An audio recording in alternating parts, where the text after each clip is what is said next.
Kembali di NTV Sports, Sobat NTV, tim nasional sepak bola Indonesia kelompok umur 17 tahun ditantang Afghanistan di laga terakhir penyisihan grup C Piala Asia 2025 dini hari nanti.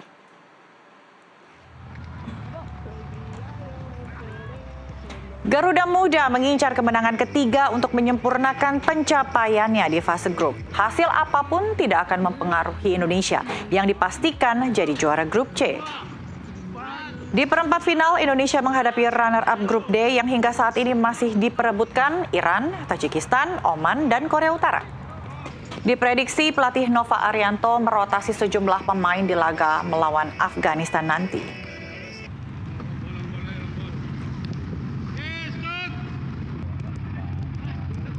Semua sudah menjalani recovery kemarin, dan sekarang semua sudah fokus pada latihan yang disiapkan.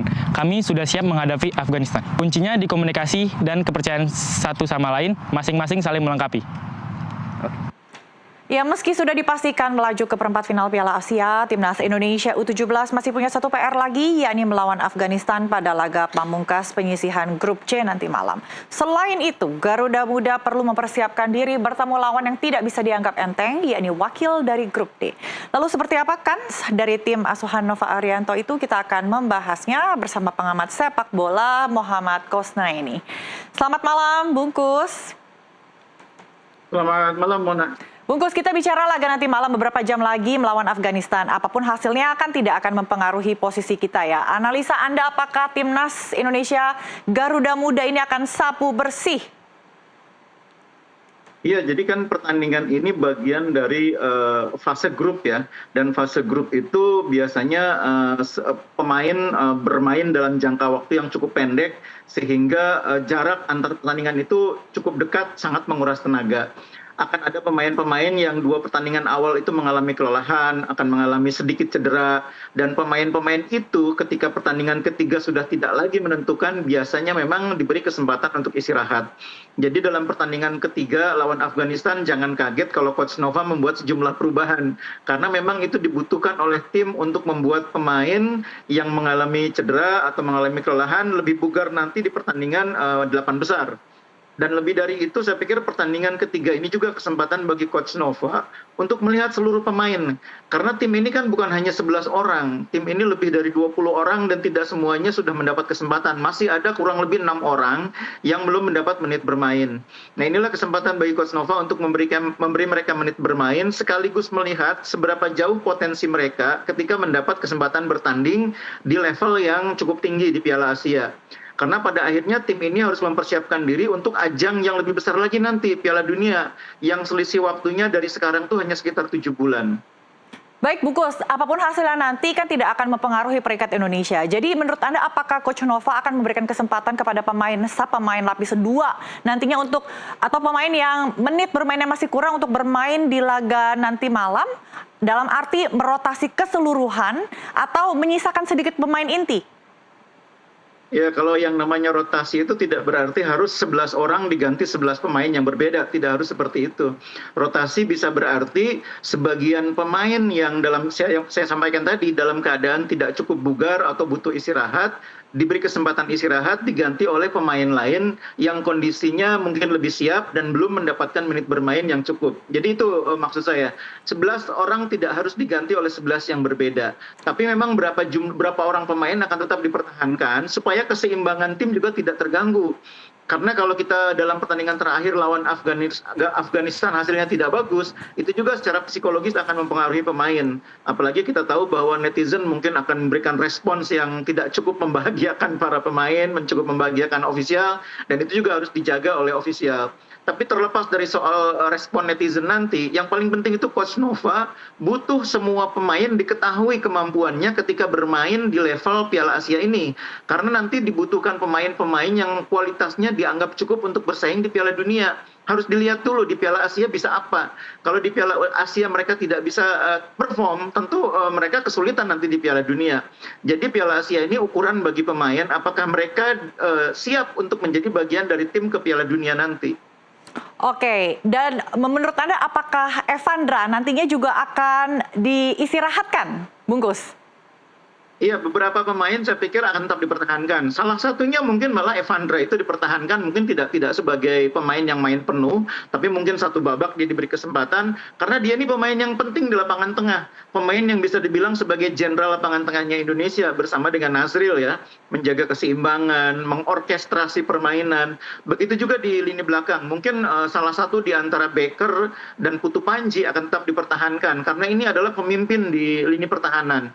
Di depan juga mungkin tidak semuanya langsung diganti. Mungkin salah satu di antara Mirza dan Goli tetap akan dimainkan. Begitu juga mungkin salah satu pemain yang biasa bermain sebagai striker, Alberto misalnya, dipertahankan. Jadi memang perubahan 11 orang itu tidak mesti semuanya diganti, tapi beberapa orang akan tetap dipertahankan untuk menyeimbangkan permainan tim. Oke, jadi menurut Anda, Coach Nova akan lebih memilih untuk menyeimbangkan permainan dan kemudian melihat potensi dari masing-masing pemain dibandingkan berambisi untuk menyapu bersih pada laga melawan Afghanistan nanti ya? Iya, saya pikir ambisi untuk memenangkan pertandingan tetap ada ya, tapi bukan merupakan prioritas saat ini karena kita sudah pasti lolos. Bahkan kita dengan Korea Selatan pun head to head-nya sudah pasti menang kan karena kita mengalahkan Korea Selatan. Jadi yang paling penting itu menurut saya itu target besarnya, bukan target kecilnya. Jadi mengalahkan Afghanistan itu target kecil. Target besarnya adalah membentuk tim untuk Piala Dunia, menyiapkan tim untuk fase gugur 8 besar nanti. Itu target yang lebih besar, semakin besar lagi adalah target ke Piala Dunia. Jadi Afghanistan ini hanya target kecil yang tidak perlu menjadi ukuran segala-galanya. Oke, jadi target besarnya adalah untuk ke Piala Dunia begitu ya, karena lawannya juga nanti ketika fase gugur tidak akan mudah ya, ada beberapa mantan pemenang Piala Asia bahkan. Oke, jadi Anda melihat Coach Nova ini memilih untuk merotasi pemain, memberikan kesempatan kepada pemain yang baik gitu ya untuk bisa istirahat, kemudian memulihkan kondisinya. Tapi apakah Anda melihat pemain lapis kedua atau cadangan ini juga punya kekuatan dan skill yang mumpuni untuk bisa menang melawan Afghanistan? Iya, di mana-mana yang dipilih 11 pertama main itu biasanya 11 yang terbaik ya. Tentu akan ada beda kualitas antara 11 yang pertama dengan yang ada di bangku cadangan. Tapi kalau lihat keseluruhan, saya melihat perkembangan tim ini dalam setahun terakhir, mereka mengikuti kualifikasi, mereka mengikuti sejumlah pertandingan uji coba. Pemain yang ada di bench itu sebetulnya kemampuannya tidak terlalu jauh. Beberapa pemain yang sering dimainkan di 11 pertama, itu dengan mereka yang ada di bench itu kemampuannya sebetulnya tidak banyak berbeda. Dan menurut saya itulah kelebihan tim U17 ini. Materi pemainnya cukup baik, cukup merata. Bahkan sebetulnya tim ini juga tidak terlalu lengkap ya berangkat ke Piala Asia kali ini karena Tristan tidak bisa bermain. Jadi Coach Nova menurut saya mendapat keberuntungan karena memiliki materi tim yang bagus, yang satu sama lain jaraknya tidak terlalu jauh kemampuannya. Oke. Baik, selain kemampuan pemain yang bagus, tentu juga strategi taktik dari coach pelatih ini juga harus bisa diandalkan ya. Dan terbukti pada 2 pertandingan sebelumnya. Di pertandingan melawan Korea Selatan cenderung lebih bertahan ya, kemudian sehingga pemain Korea Selatan pun kesulitan untuk menghasilkan gol. Kemudian di pertandingan melawan Yaman cenderung lebih ofensif, lebih menyerang. Dan bagaimana Anda melihat pertandingan melawan Afghanistan nanti? Iya, kurang lebih Afghanistan ini kan kualitasnya dengan Yaman tidak beda jauh ya, walaupun lebih bagus Yaman tentunya yang mengalahkan mereka. Beda dengan lawan Korea Selatan. Jadi seperti halnya waktu kita melawan Yaman, kita akan punya lebih banyak kesempatan menguasai bola. Ball position kita akan cukup tinggi. Ketika kita ball positionnya cukup tinggi, kita punya peluang untuk menciptakan lebih banyak ancaman ke pertahanan lawan, bahkan peluang untuk mencetak gol. Nah, jadi cara main kita memang akan berbeda dibanding ketika lawan Korea Selatan. Akan berbeda juga dibanding dengan lawan Yaman. Nah, yang harus diwaspadai adalah Afghanistan mungkin akan lebih bertahan lagi dibanding Yaman ya, akan bermain lebih dalam lagi garis pertahanannya. Nah, ini ujian bagi kedisiplinan pemain kita. Pemain kita apakah terpancing untuk keluar dari game plan? Seperti yang sering saya katakan, ini anak-anak muda, kadang-kadang fokusnya itu suka mudah hilang. Nah, apakah mereka terpancing dengan lawan yang bermain terlalu bertahan, atau mereka tetap fokus dengan game plan yang disiapkan oleh pelatih? Itu semacam ujian bagi para pemain, semacam ujian juga bagi pelatih, bagaimana menyiapkan mental pemain supaya dalam keadaan apapun siap menyikapi keadaan di lapangan dan tetap fokus dengan game plan yang disiapkan oleh pelatih. Ini menarik memang, karakter 3 lawan yang yang dihadapi oleh Indonesia U17 ini dari mulai Korea Selatan, kemudian Yaman, kemudian Afghanistan, itu semuanya berbeda. Dan itu menguntungkan bagi tim ya, karena menghadapi banyak tipe lawan yang berbeda, itu akan membantu mereka ketika nanti di fase gugur bertemu dengan lawan yang mungkin berbeda lagi. Iya, karena mereka telah mencoba gaya permainan yang berbeda-beda. Kemudian tentunya kita harus melihat game plan dari Coach Nova itu sendiri ya, karena Coach Nova kita tahu tidak banyak bicara, hanya memperlihatkan saja hasilnya di akhir. Dan beberapa momen juga kita lihat di media sosial cenderung lebih marah-marah. Kita tahu Coach Nova ini adalah asisten dari STY. Bagaimana Anda menilai pelatih lokal Coach Nova Arianto ini? Jadi menangani tim usia muda itu berbeda dengan menangani tim senior ya. Jadi kalau pelatih yang menangani tim usia muda itu memang harus lebih menunjukkan wibawanya, harus lebih menunjukkan sikap tegasnya ketika memimpin pemain di lapangan. Karena di lapangan pemain kadang-kadang seperti yang saya bilang mudah kehilangan fokus, mudah kehilangan konsentrasi. Disitulah ketegasan pelatih, kewibawaan pelatih sangat penting. Tapi di luar lapangan, dia harus bisa memerankan dirinya sebagai seorang ayah. Ini hal yang berbeda kalau Anda menangani tim senior. Pendekatan seperti itu tidak cocok mungkin untuk menangani tim senior. Tapi untuk menangani tim usia muda, pelatih harus bisa memainkan peran sebagai guru, sebagai pelatih, sekaligus sebagai orang tua. Nah, Coach Nova saya pikir sejauh ini terlihat sangat baik ketika memainkan 3 peran itu sekaligus. Jadi itulah yang membuat pemain sangat menghormati dia, mau mengikuti arahannya, instruksinya, fokus dan disiplin menjalankan game plan-nya. Tapi pada saat bermain mereka bisa lepas. Terbukti ketika pertandingan selesai lawan Yaman, pemain beramai-ramai mendekati dia dan kemudian membopong dia. Itu kan hubungan emosional yang terbangun antara pemain dengan pelatih ketika mereka sudah nyaman dan menganggap pelatih itu ayah mereka, orang tua mereka. Jadi ini saya pikir kredit yang harus kita berikan kepada Coach Nova. Kemampuan membangun relasi yang sangat baik dengan pemain itu adalah salah satu kunci kalau kita menangani tim usia muda. Seperti saya bilang tadi berkali-kali, usia muda itu berbeda dengan tim senior. Kemampuan untuk memainkan 3 peran sekaligus sangat penting. Apakah kualitas U17 Timnas Indonesia ini juga memang cenderung sudah dewasa dalam arti bisa lebih tenang, lebih mantap, lebih disiplin dalam hal sosmed terutama ya, karena saat ini memang terasa begitu besar euforia telah memenangkan 2 pertandingan terakhir dan mudah-mudahan sih tidak ada star syndrome begitu dalam pemain ini yang cenderung akan beresiko menghalangi atau membuat permainan mereka menjadi lebih rancu. Jadi memang menangani usia muda sekali lagi kemampuan kita menjadi seorang ayah itu sangat penting. Kapan saatnya keras, kapan saatnya disiplin, tapi tahu juga kapan saatnya melonggarkan. Nah, saya melihat itu dilakukan dengan cukup baik. Ketika mereka kemarin menghadapi hari yang cukup kosong ya, saya melihat mereka sempat bermain sosial media juga ketika sebagian pemain menjalani ibadah umroh kalau nggak salah. Jadi menurut saya memang menangani usia muda itu kemampuan pendekatan personal itu sangat penting. Dan sejauh ini saya melihat itu dilakukan dengan cukup baik oleh jajaran pelatih dan ofisial. Pemain selalu disiplin, tapi pada saat bersamaan mereka juga punya waktu luang, punya waktu rileks. Tidak sepenuhnya mereka dilarang pegang HP, tapi kadang-kadang mereka juga bisa posting sesuatu. Dan itu menurut saya hal yang baik dilakukan. Terlalu dikekang juga akan membuat pemain tegang ya. Dan ini sudah dilakukan dengan cukup baik oleh ofisial dan jajaran pelatih. Saya berharap itu bisa konsisten dilakukan sampai ke Piala Dunia nanti. Baik, kita akan kembali ke lapangan, kita akan cermati bagaimana Timnas U17 ini. Kalau kita melihat memang lini pertahanan ini cenderung lebih kuat ya. Kita bisa mencermati permainan melawan Korea Selatan yang mereka kesusahan untuk mencetak gol. Kemudian kalau Anda melihat lini depan, striker-striker ini apakah mereka sudah bermain dengan efektif? Mengingat 3 gol, ini justru dicetak oleh Evandra yang merupakan gelandang. Ya, jadi memang situasinya agak berbeda ya. Ketika melawan Korea Selatan kan kita sepenuhnya bisa dibilang dikuasai permainan oleh lawan. Sehingga pemain depan, pemain tengah itu tugasnya sebagian besar juga membantu pertahanan. Ruang untuk mencetak gol juga menjadi sedikit. Tapi memang harus diakui ada beberapa peluang yang seharusnya bisa dimanfaatkan oleh pemain depan, misalnya oleh Mirza, oleh Goli, yang sempat tidak bisa dieksekusi dengan baik. Cuma secara keseluruhan saya melihat tim ini memang bermain kolektif ya, tidak ada star syndrome ya, tidak ada pemain yang merasa dirinya sebagai bintang di atas yang lain. Ini tim ini kolektivitasnya cukup baik. Tidak ada kesan bahwa Evandra itu adalah superstar. Tidak ada kesan bahwa Goli yang sudah main di kompetisi senior itu adalah superstar dibanding yang lain. Semua saya pikir terlihat bermain sebagai satu kesatuan. Kolektivitasnya, semangat kebersamaannya sangat tinggi. Dan itu penting untuk tim usia muda. Seperti saya bilang berkali-kali, mereka ini masih dalam fase pertumbuhan.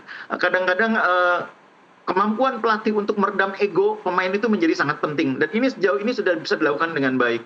Nah, memang secara kualitas terlihat ada beberapa pemain yang skillnya memang lebih dibanding yang lainnya, cukup menonjol ya. Evandra, kemudian Goli di depan, di belakang Becker juga terlihat sangat menonjol, penjaga gawang Dava juga saya pikir terlihat sangat percaya diri di usianya yang masih sangat muda. Itu yang membuat pemain-pemain tersebut meskipun tidak berusaha kelihatan menonjol, tapi secara permainan memang kelihatan mereka kualitasnya sangat baik dan sedikit di atas yang lain.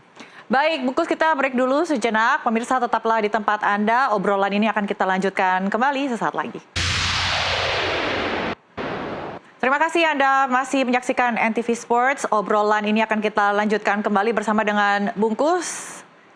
Gambaran Anda soal perempat final, 3 dari 4 calon lawan ini pernah juara Piala Asia U17, ada Korea Utara, Iran, dan Oman. Sedangkan Tajikistan ini sebelumnya pernah menjadi finalis ya di 2 tahun yang lalu, 2023. Seperti apa peluang Garuda Muda ke depannya nanti melawan mereka? Iya, ini memang kita tidak bisa memilih lawan ya, karena menurut saya siapapun lawan kita akan cukup berat ya. Iran itu salah satu tim yang di usia muda nih biasanya konsisten timnya performanya. Memang agak mengejutkan Iran ini kemarin belum bisa langsung lolos dari 2 pertandingan, padahal biasanya mereka termasuk yang paling awal untuk lolos. Iran masih harus menunggu sampai laga terakhir, ini cukup mengejutkan. Tapi memang tidak terlalu mengagetkan juga pada akhirnya, karena kita tahu Tajikistan tim yang perkembangannya cukup baik dalam beberapa tahun terakhir. Kalau kita lihat statistik mereka di tahun 2024 sampai hari ini, itu mereka belum pernah kalah di event yang mereka jalani ya. Kemudian Iran seperti yang kita bahas tadi, tim yang biasanya konsisten lolos di awal-awal fase grup. Nah, mungkin di pertandingan terakhir justru Iran mungkin akan menampilkan permainan terbaiknya. Nah, kalaupun misalnya bukan Iran, bukan Tajikistan, Korea Utara juga tim yang kuat di usia muda. Korea Utara ini meskipun tidak memiliki kompetisi yang mungkin terlalu dikenal oleh masyarakat, tapi kan kita kenal bahwa di sana sepak bola dikembangkan dengan sangat baik di level usia muda melalui pendidikan formal ya, di sekolah-sekolah. Karena itu pemain-pemain Korea Utara biasanya memiliki bekal fisik yang bagus, bekal skill yang juga cukup baik, disiplin dalam bermain, dan fighting spirit yang bagus. Nah, yang mungkin agak sedikit di bawah kalau kita sebut ya di antara 3 tim tadi ya Oman mungkin ya. Tapi sekali lagi tidak ada yang mudah bagi kita. Oman, Tajikistan, Iran ataupun Korea Utara semuanya tim yang tidak mudah untuk kita hadapi di perempat final nanti. Ya, grup D ini dilabeli sebagai grup neraka karena kuat-kuat begitu. Iya. Jadi Anda melihat posisi Indonesia ini sedikit di atas Oman, tapi melawan Korea Utara, Iran, dan Tajikistan ini harus lebih waspada ya? Iya. Jadi dibanding Iran atau misalnya Korea Utara, sebetulnya akan lebih nyaman kalau kita melawan Oman. Salah satu pertimbangannya di samping soal hasil-hasil terakhir, kita sudah lebih terbiasa menghadapi tim dari Timur Tengah. Karena kita sudah menghadapi Yaman sebelumnya ya. Dalam beberapa pertandingan uji coba tim U17 ini juga kita lihat dalam sepanjang 2024 sampai 2025 itu sempat beberapa kali bertemu dengan tim dari Timur Tengah ya, melawan Kuwait, melawan Qatar, dan kita cukup sering menang. Jadi menurut saya menghadapi Oman itu cenderung akan lebih nyaman bagi pemain karena mereka sudah sering menghadapi tim-tim dari Timur Tengah. Tapi kalau Korea Utara ini kan tipikal mainnya sangat berbeda. Bahkan dengan Korea Selatan pun sesungguhnya sangat berbeda. Ini tim yang sangat mengandalkan fisik, kecepatan, disiplin, dan itu bukan mudah untuk dihadapi gitu ya. Begitu juga dengan Iran. Iran ini secara fisik pemainnya posturnya bagus-bagus. Sementara salah satu tantangan kita adalah pemain kita tidak terlalu tinggi posturnya, termasuk pemain-pemain yang bermain di lini pertahanan. Memang kita sudah membuktikan lawan Korea Selatan, kita tidak kebobolan meskipun kita beberapa kali kalah duel dalam bola atas. Tapi ingat bahwa sepak bola itu pertandingan hari ini selalu berbeda dengan pertandingan hari kemudian. Dan tentu tantangannya akan berbeda juga kalau nanti misalnya menghadapi pemain-pemain Iran yang posturnya kuat-kuat, tinggi-tinggi. Baik, harus diakui ya kalau stamina timnas Indonesia U17 ini tidak sekuat atau fit dengan lawan-lawan dari Korea Utara, Korea Selatan ataupun dari Timur Tengah. Sementara ball possession-nya ini juga bisa dibilang tidak begitu baik ya. Jadi apa yang bisa diandalkan oleh Coach Nova supaya bisa membuahkan hasil yang baik untuk timnas Indonesia? Ya, jadi tadi bukan soal stamina. Yang saya sampaikan itu soal fisikal, soal fisiknya ya. Fisik kita, pemain kita dari segi daya tahan, dari segi kekuatan, dari segi postur, tinggi badan. Itu yang saya bilang tidak sekokoh pemain-pemain Iran atau Korea Utara ya. Tapi kalau stamina kan beda dengan fisik ya.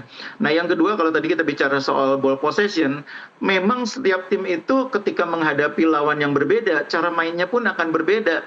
Ketika kita memutuskan bermain bertahan di belakang dan kemudian mencuri kesempatan melalui serangan balik, itu dengan sendirinya kita sudah menyiapkan diri untuk ikhlas kalah dalam ball possession. Makanya kita kalah ball possessionnya ketika lawan Korea Selatan.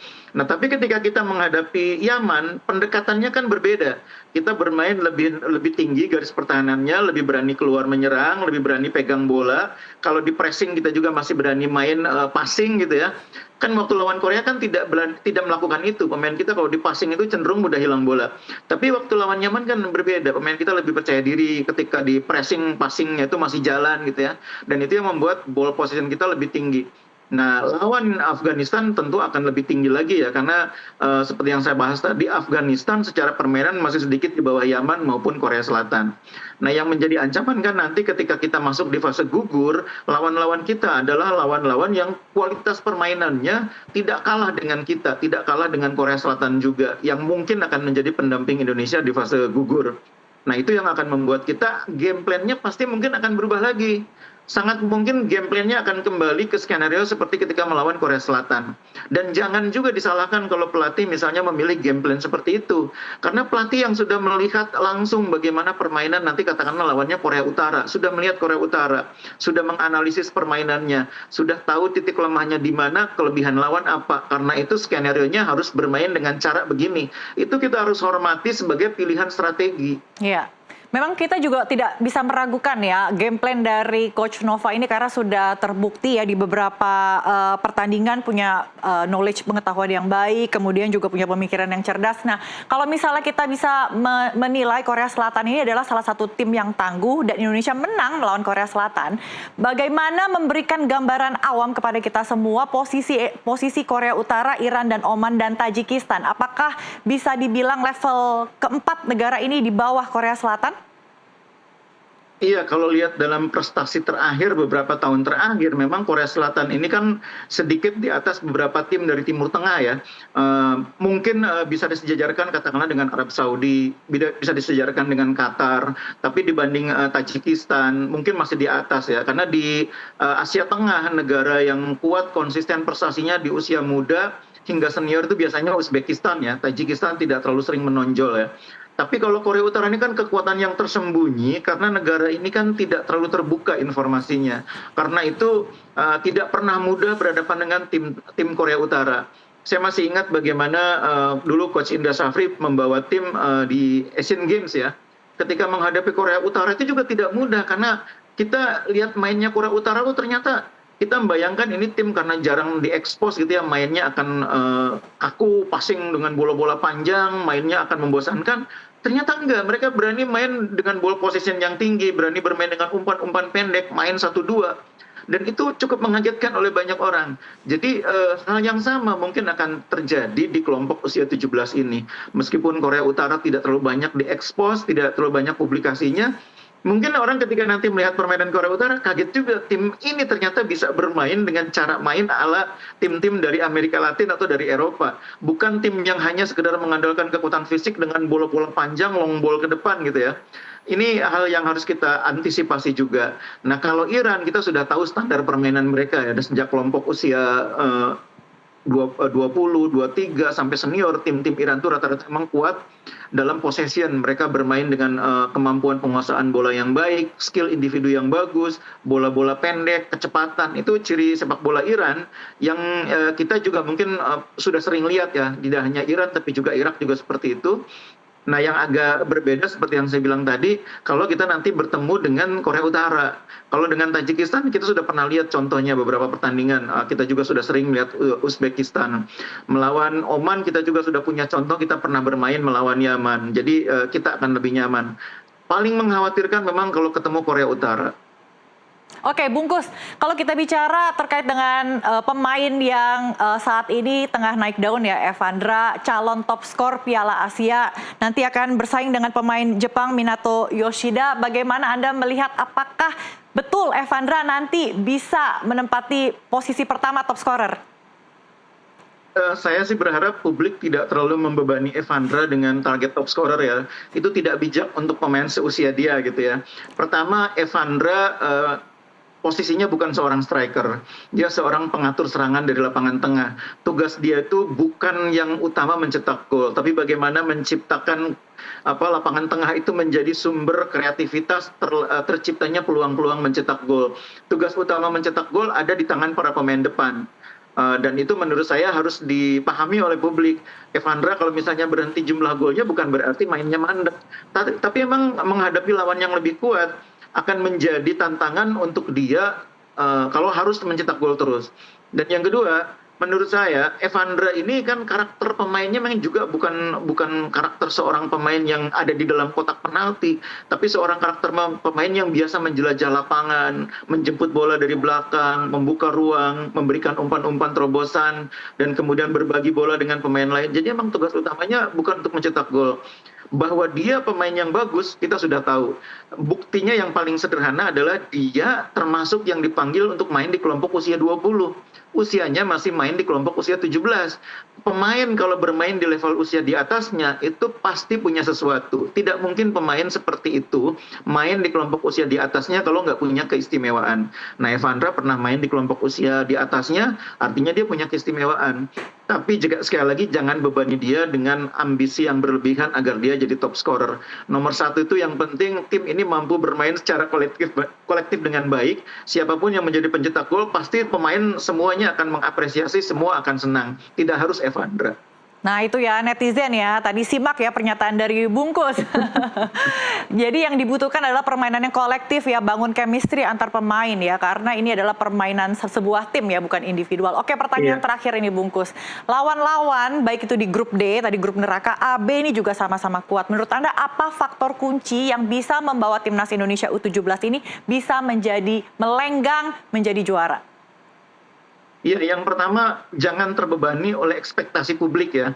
Jadi sekarang sudah sampai ke Piala Dunia tuh udah mencapai target menurut saya. Jangan terbebani target harus semifinal, harus final, harus juara. Kita memang tidak menargetkan juara kok. Kita targetnya itu melangkah sejauh mungkin dengan harapan terbesar lolos ke Piala Dunia. Ini sudah lolos ke Piala Dunia, jadi bermainlah menikmati permainan, bermainlah rileks, lepas, nikmati permainan, dan jangan jadikan impian menjadi juara itu sebagai beban. Bahwa kita bisa melangkah lebih jauh itu akan sangat baik tentunya ya. Jadi kalau dalam bahasa sepak bola begini, nikmati saja pertandingan demi pertandingan. Jangan pikirkan semifinal, jangan pikirkan final, karena kita masih ada di fase grup.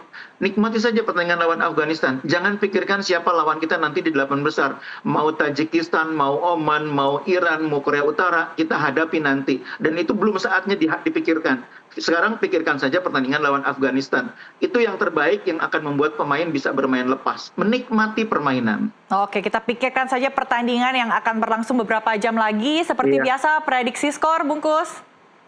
Saya kira kita bisa menang lebih dari 1 gol ya, bahkan 2 gol lebih pun saya yakin akan bisa dicapai, dengan catatan pemain kita bermain normal seperti ketika pertandingan terakhir ya. Dan yang kedua dengan catatan tidak terlalu banyak perubahan susunan pemain yang akan membuat pemain kehilangan keseimbangan. Baik, terima kasih Bungkus obrolannya. Jadi prestasi sudah bagus, nikmati saja, kita tonton, nikmati pertandingan ya. Jadi ekspektasi supporter juga ini harus terukur, walaupun kita juga berharap bisa sapu bersih. Terima kasih Bungkus, selamat malam. Selamat malam. Pemirsa, Los Angeles Lakers menang 112-97 atas Dallas Mavericks. Informasinya sesaat lagi.